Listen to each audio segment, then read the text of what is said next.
السلام عليكم مشاهدي قناتي. معانا اليوم وصفة سهلة وسريعة جدا، واللي هي صدور الدجاج مع الفطر والكريمة ومع رز ألوان. شوفوا الجمال والحلاوة، ووصفة طعمها جدا جدا طيب. بنات جربوها لا تخافون من هاي الوصفة، وصفة رهيبة وكلها في مقلاة واحدة.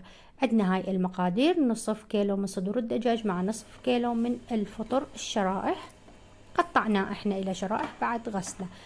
خلينا كمية قليلة من الزيت، زيت الطعام العادي.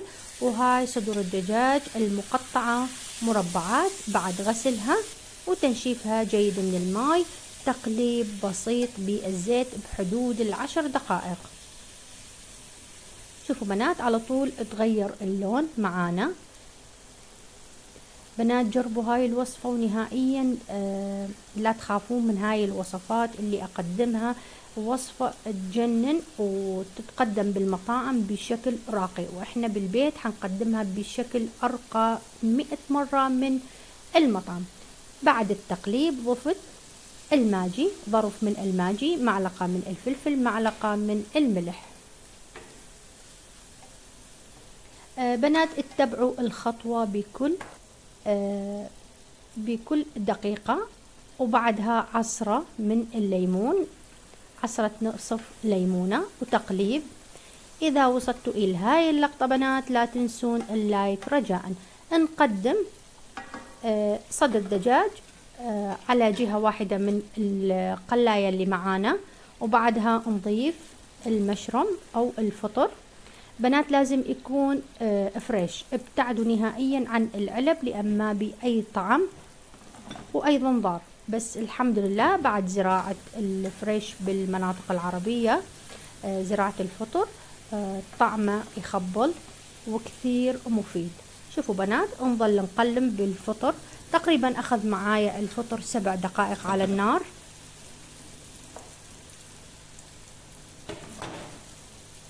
شوفوا البنات، شوفوا ما تاخذ من عندنا أي وقت. وبعدها قدمنا المقلاة على نار هادية وتركناهم. حنغطي صدر الدجاج والفطر ونبدي بالكريمة.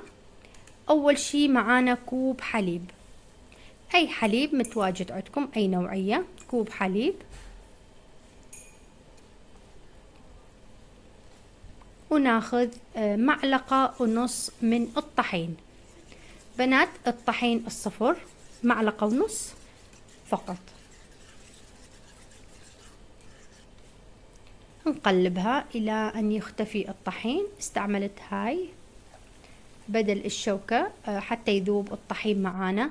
وأول ما تبدي شوفوا بالغليان نضيف رشة من الملح قليلة جدا، لأن احنا ضفنا بالطاوة الثانية مع صدر الدجاج مع الفطر ضفنا ظرف ماجي وضفنا معلقة شاي من الملح. شوفوا بنات أنا استخدمت هاي الكريمة العادية اللي نستعملها بالبيت بدل الكريمة الطبخ.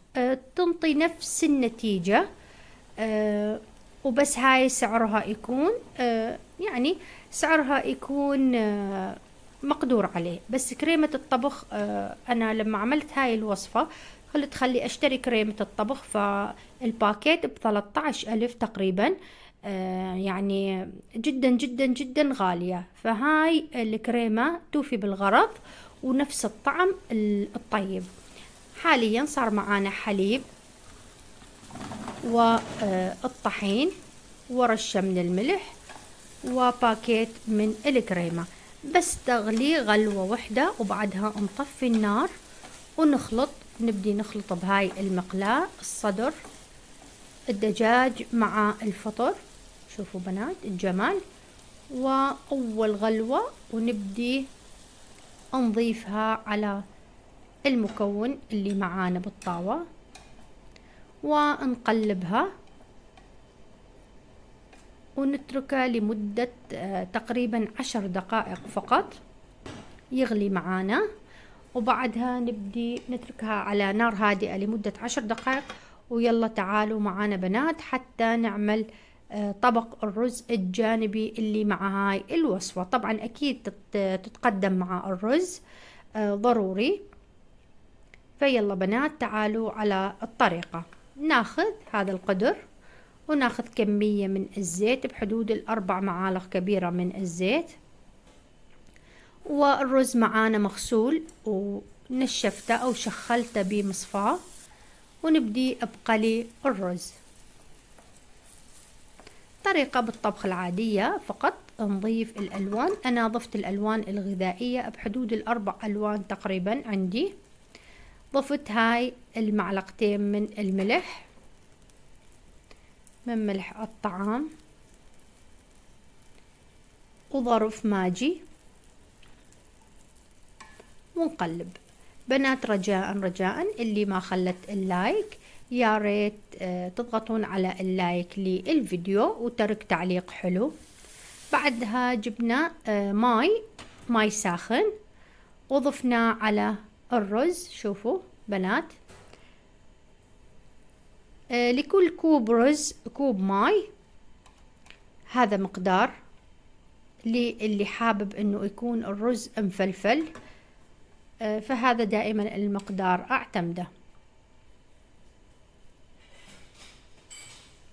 نتركه على نار وسط الى ان يشرب او ينشف الماء معانا. شوفوا بنات، بعد تقريبا 7 دقائق نشف معانا ماء الرز، وحنبدي نضيف الالوان الغذائية اللي عندنا.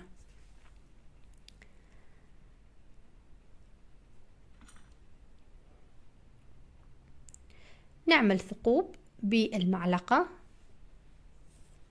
على عدد الألوان اللي حابة انتي تضيفيها.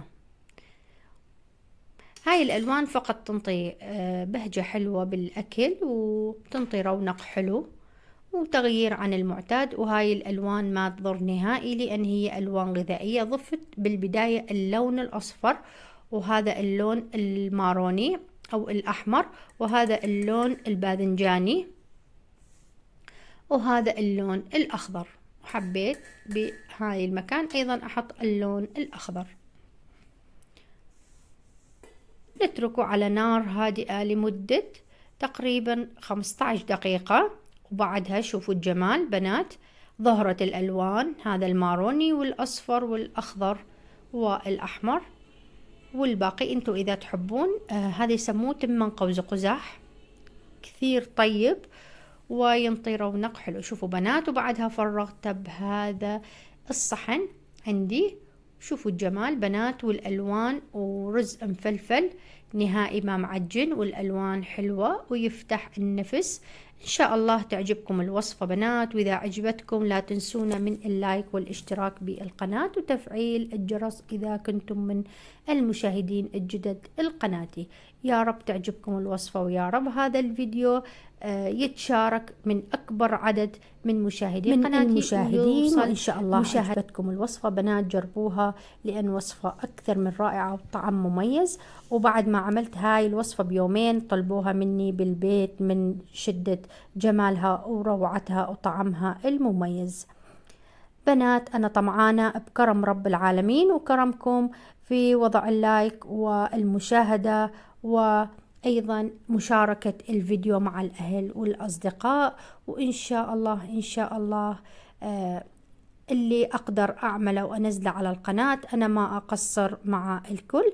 وحبيت أودعكم بنهاية الفيديو، وإلى لقاء آخر في فيديو آخر من قناتي، قناة أكلات شهية. إلى اللقاء، استمتعوا بهذا المنظر الحلو.